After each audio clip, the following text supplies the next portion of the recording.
The hero party has just managed to seal the Demon Lord away, but even though this is a monumental victory, unless they can defeat him once and for all, the world will always be in danger of being destroyed. They all feel guilty for not being able to complete their mission, but their leader tells them that there's still hope because he is sure that someday in the future, a new hero will appear to carry on their legacy and finally finish the Demon Lord off for good. Several years later, the A-Rank party, Thunderpike is in the middle of a public dungeon raid, and while the two melee fighters attack, the magic users begin casting their spells. And thanks to the buffs from the party's supporter, Yuka, they are able to take a Hydra down in record time. Individually, the members of Thunderpike are already really strong, but when they work together, they are nearly unbeatable, which is part of the reason why they have so many fans. However, while they may look like the perfect team on the surface, it turns out they don't really get along as well as you'd think. In fact, after the stream ended, the Red Mage Yuka tells everyone on the team that he is quitting Thunderpike effective immediately. The party leader, Simon, asks him why he wants to leave, so Yuka explains that he isn't getting a fair cut of their reward money. The money he received today is so little that he may have to start taking out payday loans, and that's a situation he doesn't want to be in. Simon tries to justify Yuka's low pay by claiming that Yuka isn't contributing enough to the party, and Barry chimes in to point out that Yuka never actually engages in any battles. All he ever does is burn through their items' durability with his pointless enchantments. Yuka can't believe Barry would call his enchantments useless, but Barry isn't the only one who feels that way. The only one who actually thinks Yuka is useful is Jamie, but that's just because he's good at setting up their streams. Camilla tells him that if he wants to be paid more, then he has to be more active as a member of the team, but Yuka doesn't think she has the right to say that since she's basically a healer, and Yuka is always protecting her in battle. The fact that they don't value the work he does is exactly why he wants to quit the party, but Simon asks him if he's really sure he can manage on his own if he leaves. He says the only reason Yuka is even B rank is because they are childhood friends and Simon did him a favor by letting him join Thunderpike, and even if he leaves, they'll be just fine without him. Since they clearly doesn't think Yuka deserves to be paid well, Yuka definitely isn't going to stick around. Yuka has wasted the last 5 years of his life supporting this party, and they would never have gotten this far without his help, but the others still all think he's useless, so they won't miss him at all. Now that Yuka has officially quit Thunderpike, he heads to the guild receptionist to ask if there's any work available. She's surprised that a famous adventurer like him is here to look for a gig, so she asks him if something happened with Thunderpike, and Yuka explains that he quit. The receptionist doesn't seem that surprised since things like this happen all the time, so she hands Yuka a form to fill out so she can give him a new party. Once he's done filling out the form, he hands it to the receptionist, but just then, a girl comes running up to him for a big hug. The girl's name is Marina, and she used to be one of Yuka's students back when he taught preliminary adventurer classes half a year ago, and Yuka is glad she's doing alright. She's curious about why Yuka is here, so she asks him, and he tells her that he is currently looking for a new party since he recently left Thunderpike. Marina doesn't even let him finish his sentence, because if he's looking for a new party, then she would love to have her beloved teacher in hers. Yuka agrees to her proposition, so a few minutes later he is seated with Marina and the rest of her party members so they can discuss his joining. Silk loves the idea of Yuka joining their party, but she is surprised that an experienced adventurer like him wants to join their D-rank party. Yuka is currently B rank, so he could probably get into a much better party, but he doesn't mind being in a D-rank party, and to be honest, he actually prefers it this way. Back when he was in Thunderpike, they would always take on high-level missions, so Yuka would have to buy a ton of magic items to prepare, which left him in constant debt. That's why he wants to take it easy for a while and just deal with some low-level quests instead. Since Marina, Silk, and Rain are all on board with the idea, Yuka officially joins their party, and their first mission together is to collect magic iron ore from the Painto Mine dungeon. It's been a long time since Yuka felt excited to go on a mission like this, and it definitely brings back a lot of old memories from when he was starting out as an adventurer. Yuka recalls that this dungeon has a lot of magic ore veins on the 6th floor, and Silk tells him he is correct, but they were hoping to avoid fighting the 5th floor boss, so Yuka suggests they should start on the 4th floor instead. As they enter the dungeon, Marina takes the lead and uses a stick to check for any traps that may have been set, and Yuka is so proud because she's doing it exactly how he taught her. But for now, he asks her to let him take the lead since he has a more efficient method. Marina doesn't understand what he means since their party doesn't have a scout or thief to detect the traps, but while that may be true, Yuka has a magic item that should be useful in this situation. It's a detection lamp, and thanks to a special type of oil, it illuminates traps, so they can spot them just like a scout would. The lamp really is useful, but Silk asks if it's okay for Yuka to be using it since special oil sounds really expensive. And yes, It normally is, but Yuka made this oil with his alchemy, so it didn't cost him much. The party continues walking down the corridor while carefully avoiding all the traps, until eventually, Yuka stops everyone because he can sense something up ahead. He warns the others and tells them that they should prepare for a fight, so they all rush in together and are confronted by a group of boggles.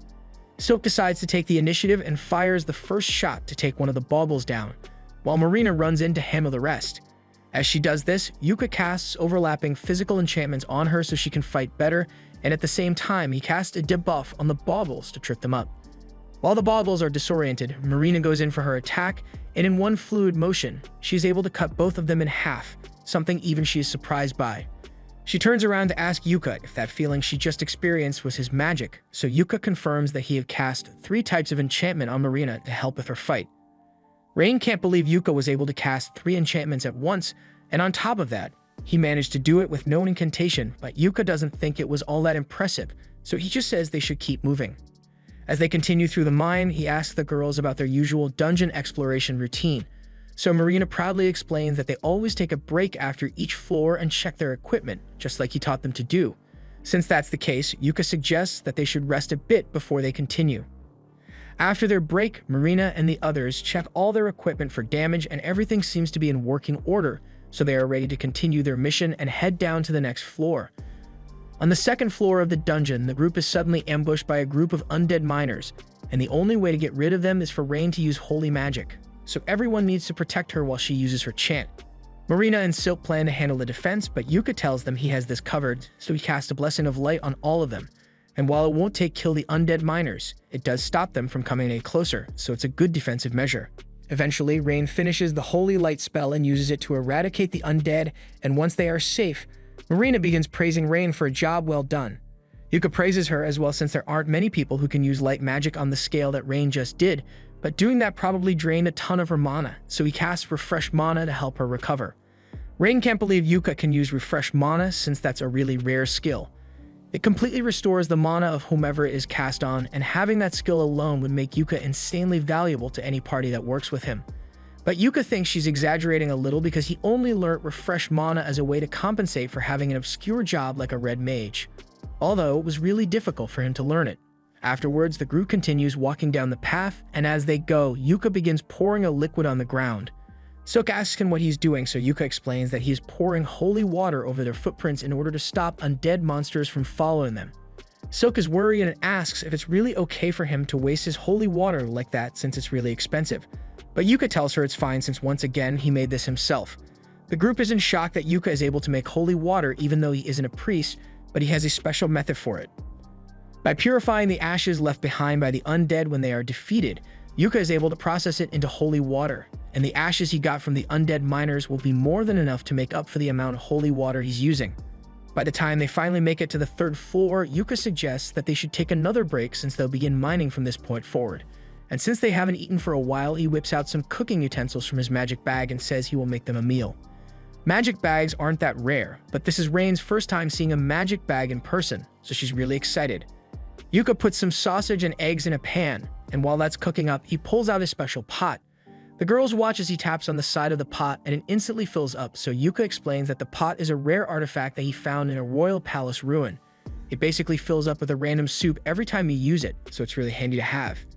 The girls are really grateful to Yuka since this is the first time they've gotten to have such a good meal while in the middle of a dungeon mission.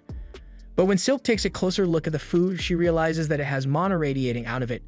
She asks Yuka about it, but he tells her there's nothing special about the food since all he did was prepare it with lots of love. His alchemy skills might have accidentally enchanted the food, however, it shouldn't be a problem. The group eventually makes it to the 4th floor of the dungeon and are confronted by a rock lizard, but as the monster charges at them, Yuka casts a slow spell on it, so it practically freezes in place. Marina then rushes forward to attack, and normally she wouldn't risk it, but since Yuka's enchantments have buffed her strength and stamina, she decides to try using her magic blade ability, and with it, she is able to slice the rock lizard's head off in one go. Once the fight is over, Marina is totally exhausted since Magic Blade uses up a ton of her mana, but Yuka encourages her to keep using it as much as possible, because eventually her body will get used to it. But for now, he casts Refresh Mana to help her recover. Anyway, there are a lot of magic ores here, so Yuka begins mining with the girls, and after a little while, they manage to gather a ton of magic ores. Yuka asks if this is enough to fulfill the requirements of their quest, but Silk says they actually need a bit more. Unfortunately, there are no more magic ores on this floor, so their only option now is to defeat the 5th floor boss and go down to the 6th floor to gather the remaining ores. The girls don't like the sound of that since the 5th floor boss is called the Novice Crusher Steel Crab, and they aren't sure they can survive against something like that, but Yuka tells them they don't need to worry since he will do his best to handle a boss on his own. A little while later, they arrive at the boss's room, but before they head in, Yuka pulls out a camera artifact. Rain recognizes the artifact and asks if Yuka plans to livestream his battle, but he was actually just going to record instead. He always records his battles so he can study his mistakes later, if he's going to be recording anyway. Marina asks him to make it a live stream since she thinks it will be a lot of fun. Yuka is fine with live streaming his fight, but while he's setting it up, he realizes he doesn't know the name of this party. He asks them, but Silk tells him they haven't actually thought of a party name yet, and in fact, they aren't even officially registered yet. Since that's the case, he asks them if they've got any good ideas for a team name, so Marina thinks for a second and comes up with the name Clover. Specifically, a 4-leaf clover to represent their 4 members, and everyone really likes the name, so from now on, they shall be known as Clover. Just then, Yuka realizes that this is going to be her party's first live stream, and he feels bad if he was the only one who got a spotlight, so he asks the others if they want to help him fight the boss, but they all tell him that it's fine for him to handle it solo. In that case, Yuka isn't going to hold back, so he casts great Blink Shadow and Protector Shield buffs on himself, and then enters the boss room. The Steel Crab awakens and immediately tries to strike Yuka, but he uses his speed buffs to dodge, and once he's out of the crab's range, he begins casting tons of debuff spells on it. And once the crab is sufficiently weakened, he casts a gravity spell to crush it against the floor.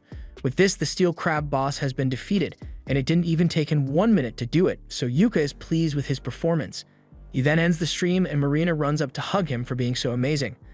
But she's hugging him a little too hard, so the others ask her to let go before Yuka ends up in a wheelchair. After making sure his back is fine, Yuka tells everyone that they should bring the Steel Crab's body back to the guild so they can sell the parts. He stores the entire things in his magic bag, and that's a huge help since they never would have been able to carry it back by themselves. So far, Yuka has been indispensable to their party, but Silk doesn't think it's fair for them to constantly be relying on Yuka like this, so Yuka suggests that next time they have a boss battle, everyone can participate so they'll gain some experience.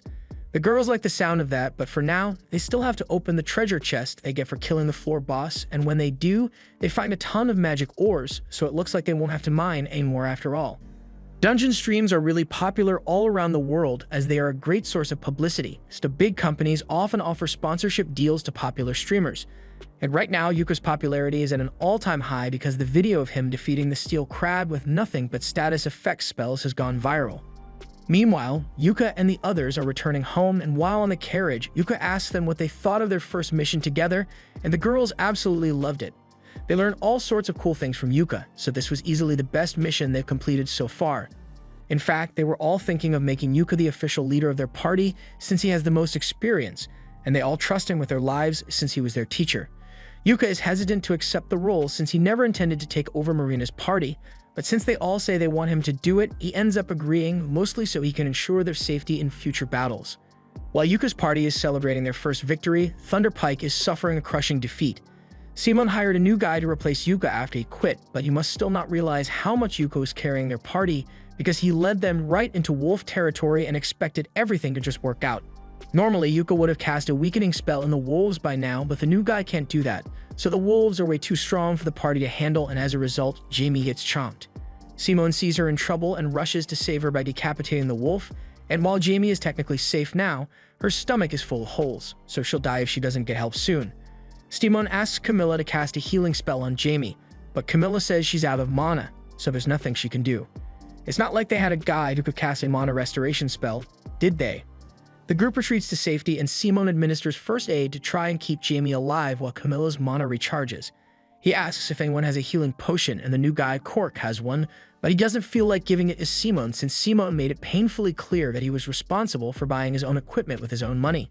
Simon tells him that now's not the time to be worrying about money when one of his teammates is about to die, so Cork reluctantly hands over the healing potion and Simon feeds it to Jamie. Thunder Pike has really been on a downward spiral lately, but on the flip side, everything has been working out for Yuka. He and the girls are sitting at the bar to celebrate, and while the reward for their quest wasn't that high, the Steel Crab's body was in good condition, so the guild paid a good price for it. Speaking of money, Yuka asks Marina and the others what system they've been using to split up the party's earnings, so they tell them that Silk usually handles all the party's money and each member gets a set allowance. Yuka is a little surprised since it's rare for a party to entrust all the money to a single member, but the group has a reason for that. They've all been saving up so they can eventually afford to buy a house as a party, since it's a little awkward to have to be renting at the inn all the time. Since they are trying to save their money, Yuka tells them it's fine if they continue with the allowance system. Silk asks if he is really okay with her handling all the finances since she thought an adventurer like him would want to handle his own money, but Yuka trusts her, so there's no reason to change the system they already have.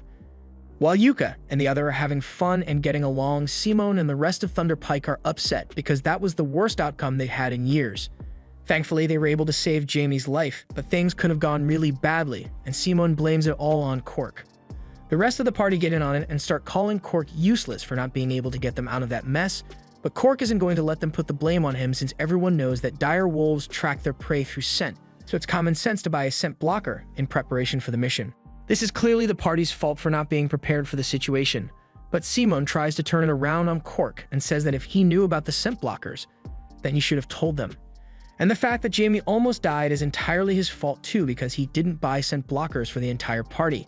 The gaslighting is strong with this one.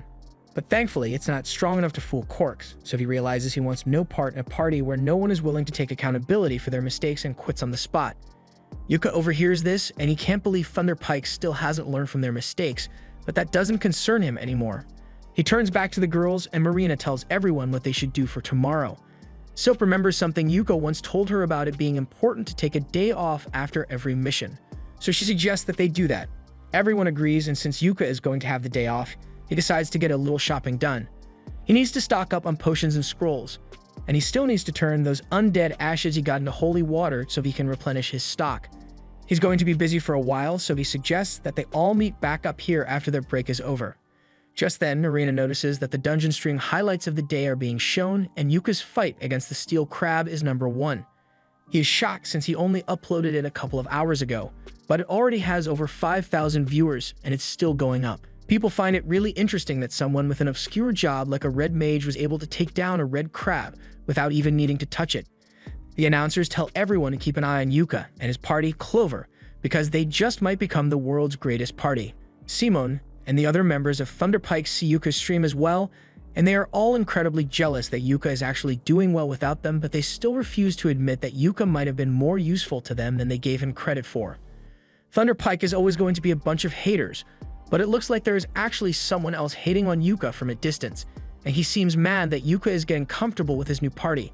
A couple of days later, Yuka is back in the guild, and he's looking at the notice board to see if he can find any quests that will be good for the girls. The receptionist sees him struggling to decide, so she comes over and asks if she can help. Yuka asks her if there are any quests that are easy enough for a party of noobs, but also paying a decent amount of money. The receptionist tells him that he is being a little too optimistic here.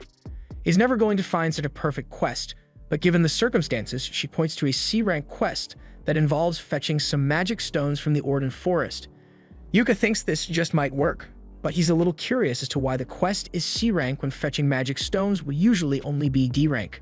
The receptionist explains that there has been a large magical beast sighted near the forest, so this quest is slightly more dangerous than normal.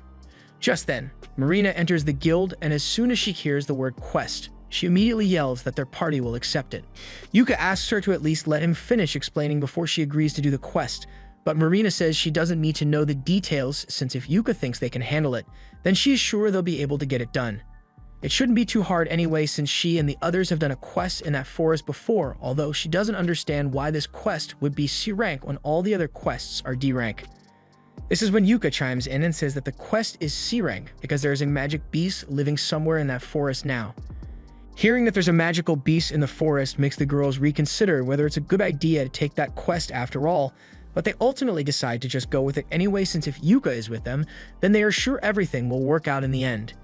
In that case, Yuka tells them all to get their items ready and to meet him an hour later in front of the stagecoach so they can head to the forest. Just then, the receptionist returns with the quest receipt, and all this seems a little too convenient, so he asks the receptionist if she planned things so they would end up like this, and she doesn't deny having some part in this. The stream Yuka made yesterday ended up earning him more than 10,000 fans, and they are all eager to see Yuka's next stream. Yuka is a little embarrassed since he hadn't realized his stream would earn him so much attention. He sees no harm in continuing to stream his fights since it'll bring attention to the girls. And if they happen to find that magical beast, having it on video would be great for the guild's records. While Yuka was talking about all this, the man from before is getting more and more infuriated, so as Yuka leaves the guild, he follows him. Yuka immediately realizes that he's being followed since the guy doing it is doing a terrible job at it, so he ducks into an alleyway to get away. He was hoping to lose his stalker, but for a fat guy, he's pretty quick and catches up to Yuka. Yuka asks him if he has any business with him, so the man demands that Yuka quit Clover immediately. Yuka obviously says that's not going to happen, especially since he's the leader of the party. The guy can't believe those girls would make Yuka their leader after just one day together, even though they offered to join their party $1 million, and they kept turning him down. Yuka understands what's going on here. This guy wanted to get himself a harem of cute adventurer girls, but Marina and the others refused to let him join, and now seeing another guy live his dream has made him irrational. The man draws his sword to attack if Yuka doesn't agree to leave the girls' party, so Yuka quietly casts a snare trap at the man's feet and then turns to walk away.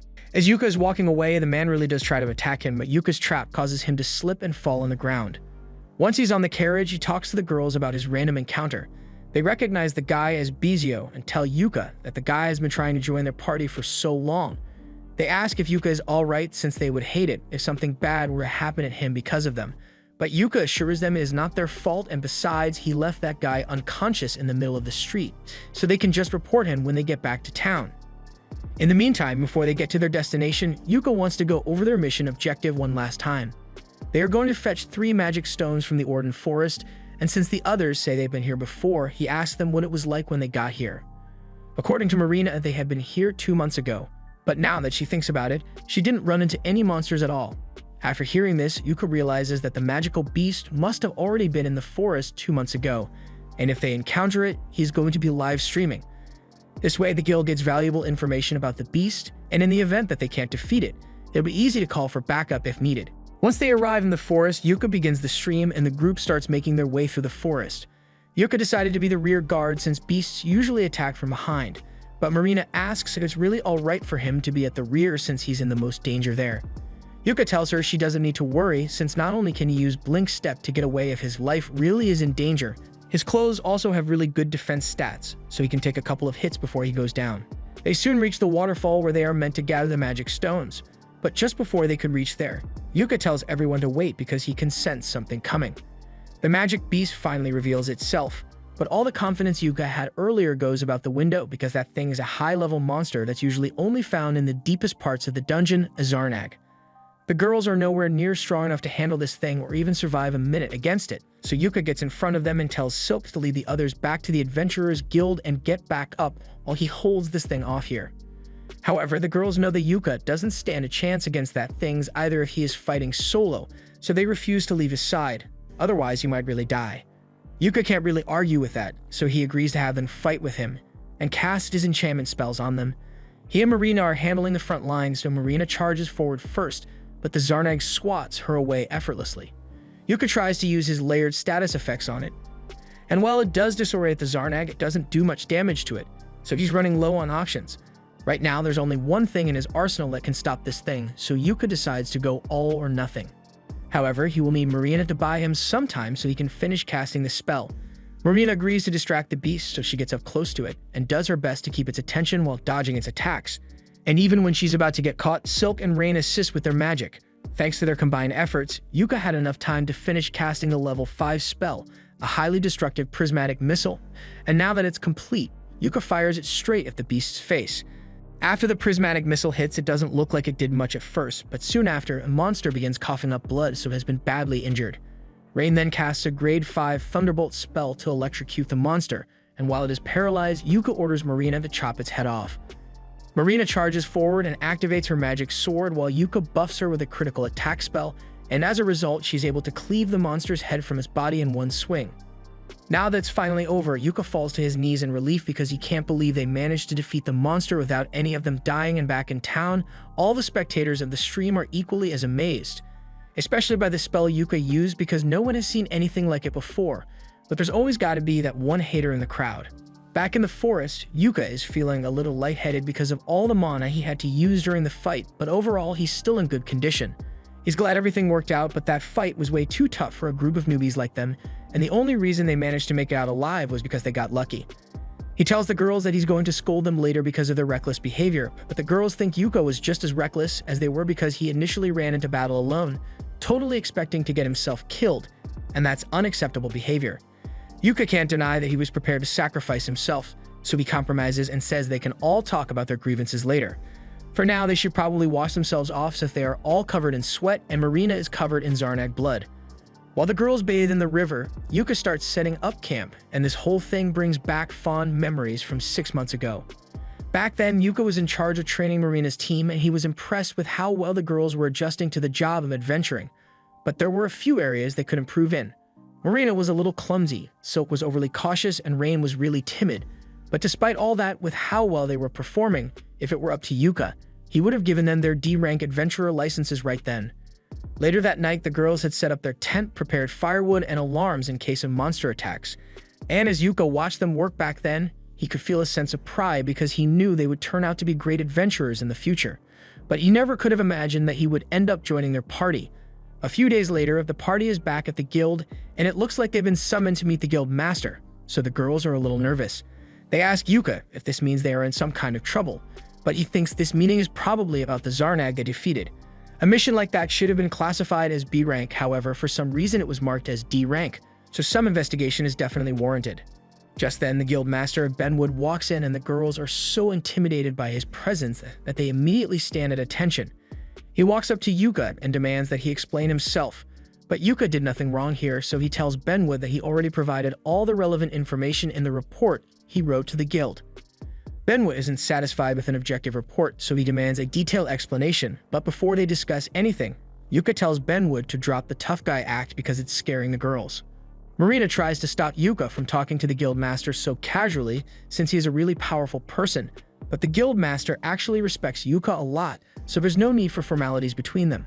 Benwood tells everyone they can sit down, and Benwood already knows what happened in the forest, but he wants to know what Yuka thinks about the whole situation.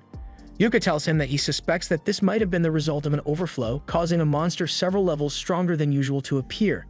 Benwood agrees with Yuka's conclusion and immediately has his secretary issue an emergency investigation quest to get to the bottom of it. Both Yuka and Benwood seem to understand how serious overflows can be, but Marina has no idea what that is, so she asks Yuka for an explanation. Yuka tells her that an overflow is a phenomenon that occurs when a catalyst causes monsters in the dungeon to spill out. Usually, the monsters that live in the dungeon are bound there by the mana that flows in the ground, but sometimes those shackles can be broken, allowing the monster to escape the dungeon and terrorize the surrounding area. This could also be evidence of a possible dungeon stampede in the near future. The girls have heard about dungeon stampedes and the chaos they can cause as they tear through towns like a wildfire.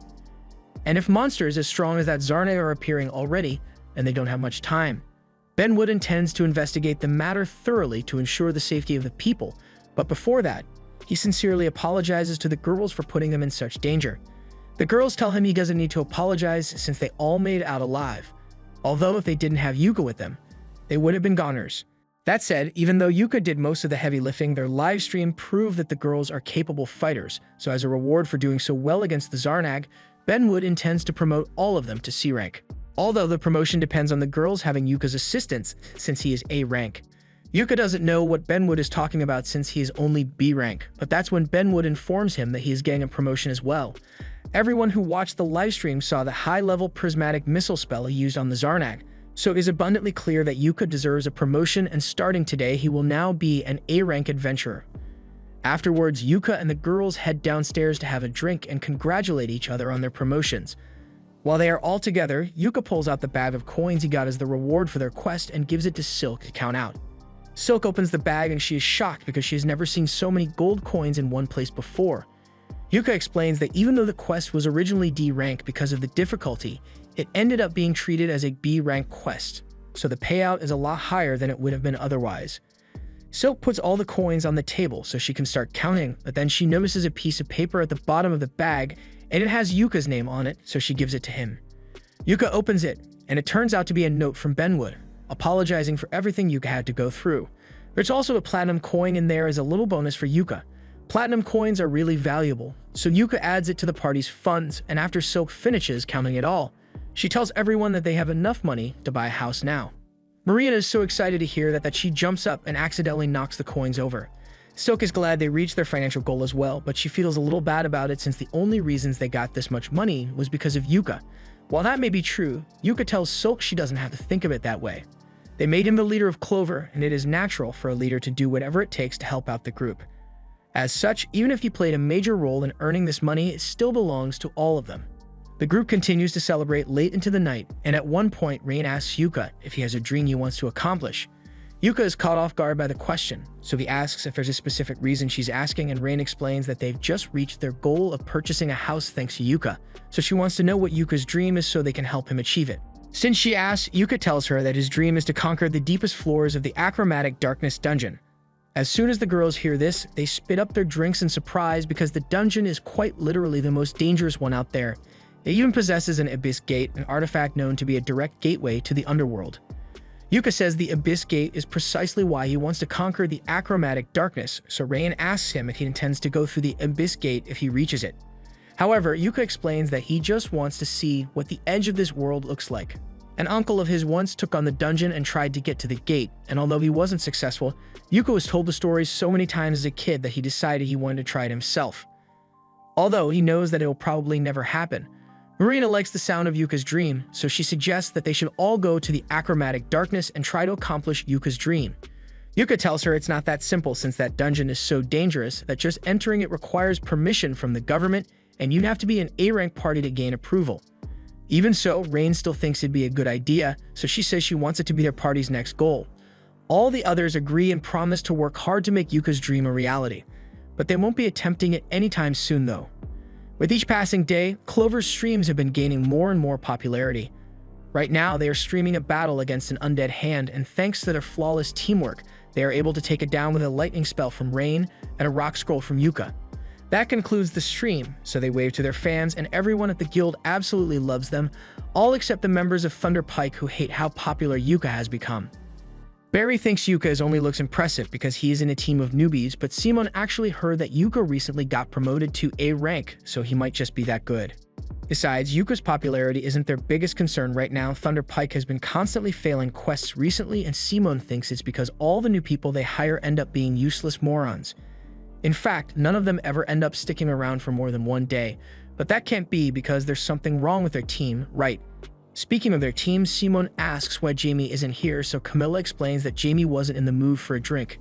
Simon gets pissed since after that mission where Jamie got mauled by a wolf, she has been slowing the team down constantly. As for Jamie herself, she has locked herself in her room and has been watching videos of Yuka's live stream on repeat for hours now.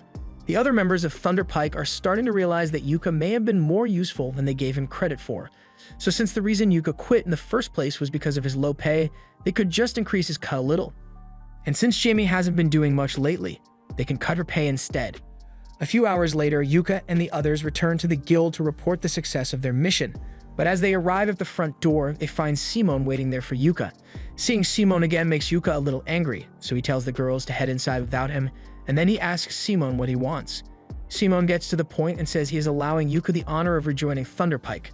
Yuka can't believe the shit that just came out of Simon's mouth, but Simon tries to manipulate Yuka into considering it by reminding him that his dream to see the Abyss Gate can only come true if he's part of an A-rank party like Thunder Pike. Plus, ever since Yuka bailed on Thunder Pike, they've been struggling to complete quests, so Simon says it's Yuka's responsibility to come back and make things right. Yuka listened to everything Simon had to say, but it's too bad he doesn't care though. He and Simon may have been childhood friends. But that means nothing after all the disrespect Simon has given him, so Yuka wants nothing to do with him ever again.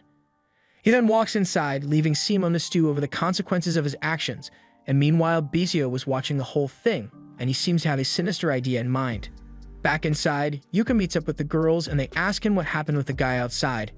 Yuka explains that that was Simon, the leader of his former party, and as soon as Marina hears this, she gets worried because Yuka might end up rejoining Thunder Pike. But as Yuka stated earlier, nothing on Earth would ever make him go back to that shit show of a party. That aside, they still have to report their mission's success to the guild, so they all head to the reception desk and afterwards, they'll have drinks to celebrate. The next day, Yuka calls a meeting to tell the girls about a quest they received. Marina is already primed and ready to go, but Yuka tells her to sit down first and at least listen to what the quest is about. He tells them that their party has been specifically requested by Earthies. The girls are surprised since Earthy's is the most well-known workshop in the country. In fact, Silk's bow was made at Earthy's, so it's an honor to be specifically requested by them. However, the girls still wonder why Earthy's would choose Clover of all parties. Yuka explains that Earthy's is launching a new theme of equipment for ladies that is both stylish and safe, so they basically want Marina, Silk, and Rain to conquer a dungeon while wearing the new outfits in order to promote the brand. Marina can't believe they are really going to be poster girls for a brand as big as Earthy's, but Silk and Rain are already fixing their hair for the mission. It's a really good deal since they get paid to conquer a dungeon and get to keep the armor afterwards, so they tell Yuka they'll accept the offer and the group later sets out for Iron Dungeon. When the day for the quest finally arrives, Yuka meets up with the girls outside the dungeon and they've already changed into the new Earthy's gear. Yuka tells them they all look really cute, and on top of looking good, the equipment is all really functional, so he thinks it suits them. But for some reason, Rain seems to be upset with him, and he doesn't know why. The group enters the dungeon, and as they do, Yuka explains that this dungeon is relatively old and only has 4 floors, but at the bottom, there is an entrance to a separate dungeon, which is what they will be clearing. To get to the second dungeon's main entrance, Yuka says they are going to have to take the stairs, but those stairs are really long, so Marina asks if they can just climb down the middle with a rope to save time. Yuka tells her that normally she would be right, and people have tried doing that in the past, but this dungeon has a distortion field preventing you from going anywhere that isn't a designated path. He tells them to be careful not to get caught in the field, but then he notices that Rain still seems upset, so he asks her if he did something wrong. Rain doesn't say anything, but the others know why she's upset, so they tell Yuka to take a closer look at Rain's outfit. Yuka looks at Rain, trying to see if there's something he missed, and that's when he notices that she changed her ribbon bow color to blue instead of red today.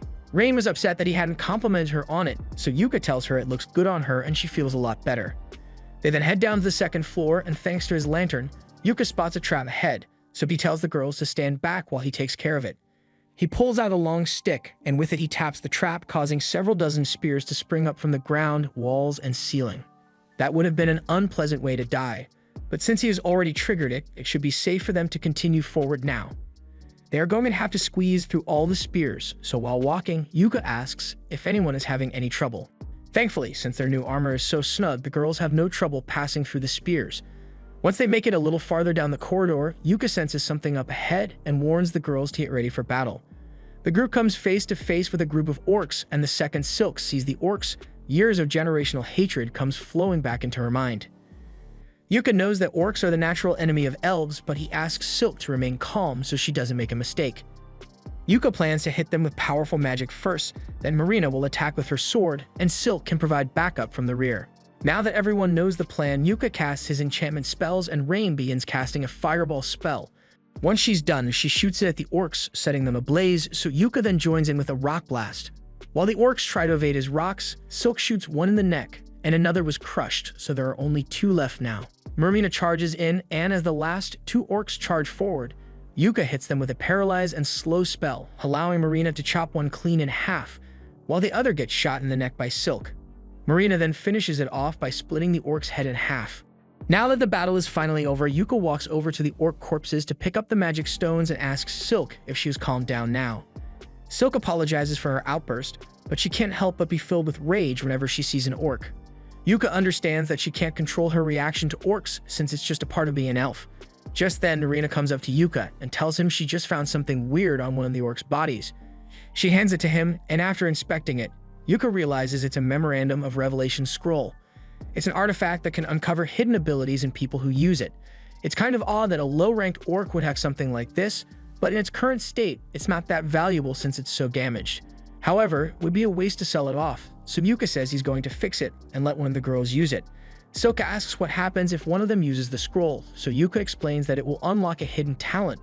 For example, it might grant you a second job or maybe a new skill. If that's what the Revelation scroll does, then Rain and Silk suggest that Marina should use it when it's repaired since she only has 1 job right now. Marina is a little hesitant to accept since sword mages are rare and she's not sure she has the potential to become one. Still, Yuka thinks it's worth a try anyway since even if she doesn't get a second job, she might end up uncovering some sort of hidden ability.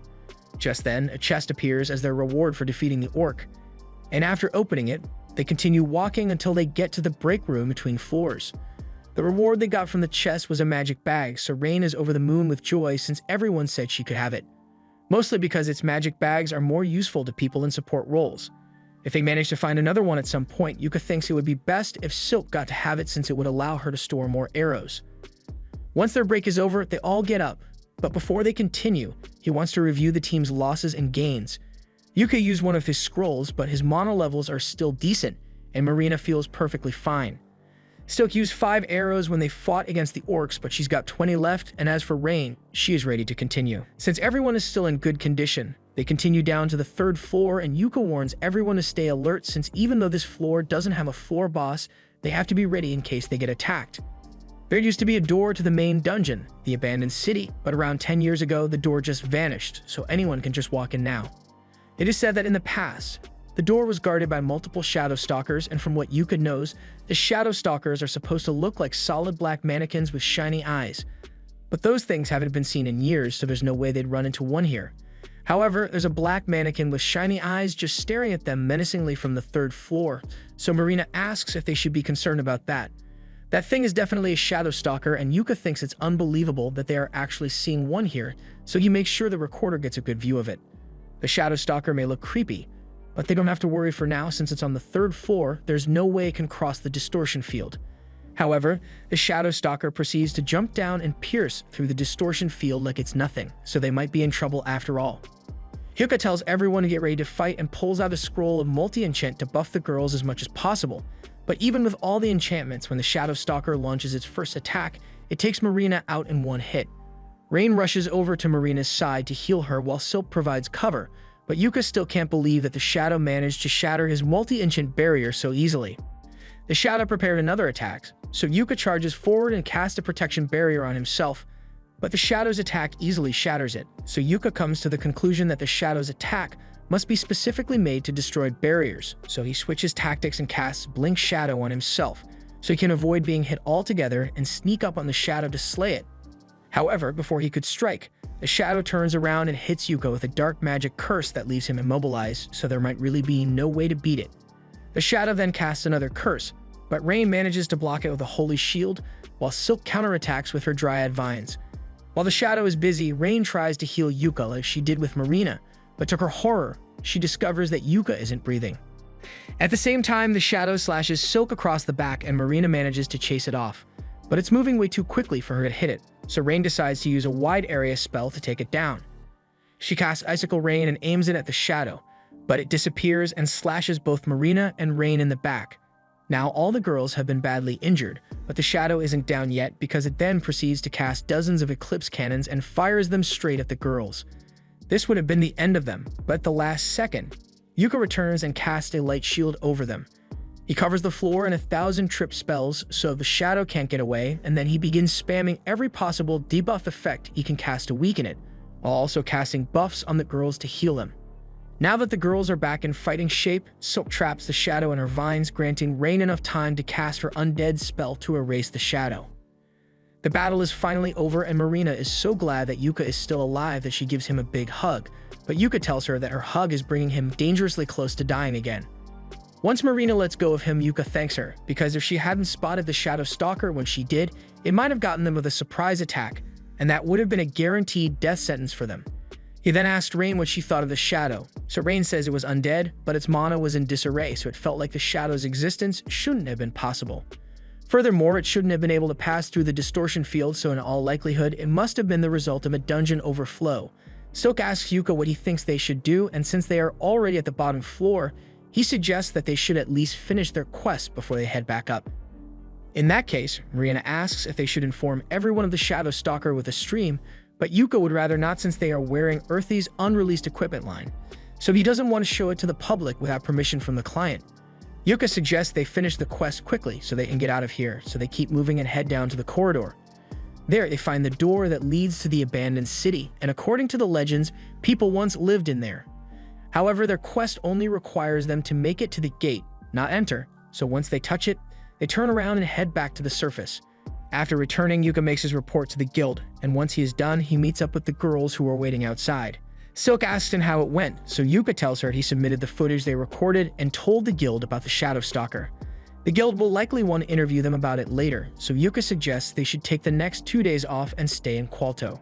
Marina likes the sound of that, so she asks Yuka if he'd like to go on a date with all of them. Silk isn't familiar with the city, so she was hoping Yuka would show her around, and Rain wants to see all the artifacts this city has to offer. Yuka sees no reason to reject their offer, so he agrees to go on a date with them.